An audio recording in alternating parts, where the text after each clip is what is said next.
السلام علیکم ورحمۃ اللہ وبرکاتہ۔ ناظرین، آپ دیکھ رہے ہیں زین مدنی اسلامک چینل اور میں ہوں آپ کا میزبان محمد زین مدنی۔ ناظرین، جیسا کہ آپ کو معلوم ہے کہ ہم ریاض الصالحین ریکارڈ کر رہے ہیں۔ آج ہم ریاض الصالحین کی حدیث نمبر 41 ریکارڈ کریں گے۔ آپ سے التماس ہے کہ ہمارے چینل کو سبسکرائب کریں، لائک کریں، شیئر کریں، بیل آئیکن پہ کلک کریں تاکہ ہر آنے والی نئی ویڈیو آپ تک پہنچ سکے۔ نحمدہ ونصلی علی رسولہ الکریم، اما بعد فاعوذ باللہ من الشیطان الرجیم، بسم اللہ الرحمن الرحیم۔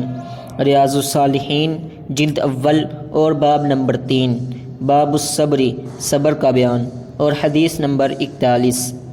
حضرت ابو عبداللہ خباب بن ارت رضی اللہ عنہ بیان کرتے ہیں کہ ہم نے رسول اللہ صلی اللہ علیہ وسلم سے شکایت کی کہ جب آپ خانہ کعبہ کے سائے میں ایک چادر کا تکیہ بنائے استراحت فرما رہے تھے۔ ہم نے کہا، آپ ہمارے لیے اللہ تعالیٰ سے مدد طلب کیوں نہیں کرتے، ہمارے لیے دعا کیوں نہیں کرتے؟ آپ علیہ السلام نے فرمایا، تمہیں معلوم ہونا چاہیے کہ تم سے پہلے لوگوں کا یہ حال ہوتا تھا کہ آدمی پکڑ کر لایا جاتا، اس کے لیے زمین میں گڑھا کھود کر اسے اس میں کھڑا کر دیا جاتا اور پھر اس کے سر پر آرا چلا کر اس کے 2 ٹکڑے کر دیے جاتے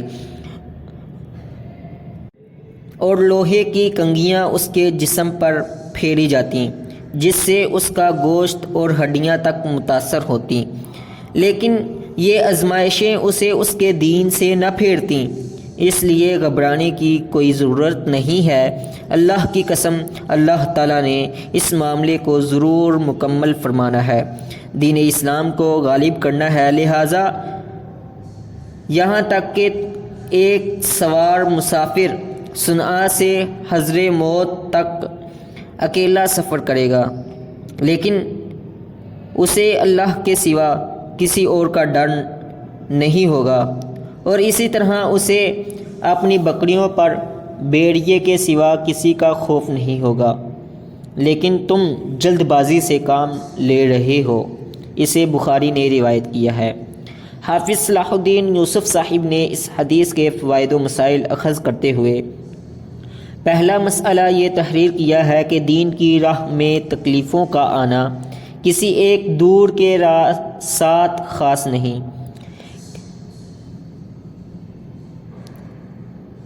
کسی ایک دور کے ساتھ خاص نہیں، بلکہ یہ ہر جگہ ہر دور میں اہل دین آزمائش کی بٹیوں سے گزرے اور کندن بھر کر نکلے، اس لیے آزمائشوں سے گھبرانا کسی مومن کا شیوا نہیں۔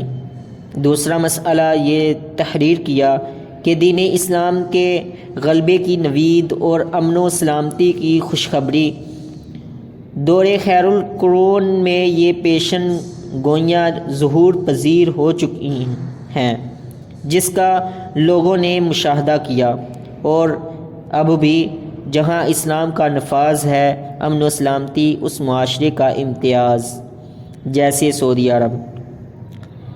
تیسرا مسئلہ یہ تحریر کیا کہ اہل ایمان کے صبر و استقلال کے واقعات بیان کرنا پسندیدہ امر ہے، اس سے ایمان کو بلیدگی ملتی ہے اور اپنی کم مائگی کا احساس بھی ہوتا ہے۔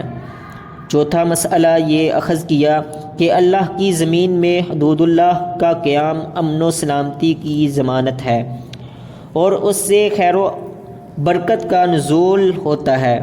ابن عمر رضی اللہ عنہ کی روایت ہے کہ رسول اللہ صلی اللہ علیہ وسلم نے فرمایا کہ زمین میں ایک مجرم کو حد لگانا زمین والوں کے لیے 40 دن بارش برسنے سے بہتر ہے۔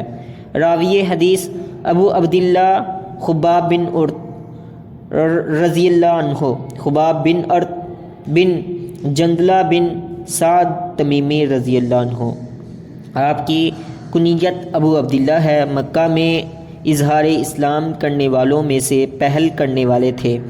یہی وجہ تھی کہ مشرکین مکہ نے انہیں کمزور سمجھتے ہوئے ہر طرح کی اذیت و تکالیفوں سے دوچار کیا تاکہ کسی نہ کسی طرح ان کو دین محمد سے منحرف کر سکیں۔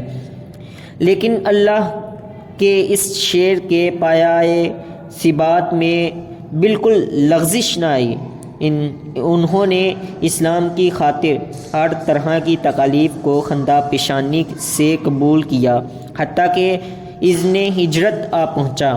چنانچہ انہوں نے ہجرت کی تمام غزوات میں شریک رہے، بدری صحابی ہیں۔ آخر میں کوفہ رہائش پذیر ہوئے اور وہاں ہی جان آفرین کے سپرد کی۔ 37 ہجری میں وفات پائی اور 32 فرامین محمدیہ کو روایت کرنے کا شرف حاصل کیا۔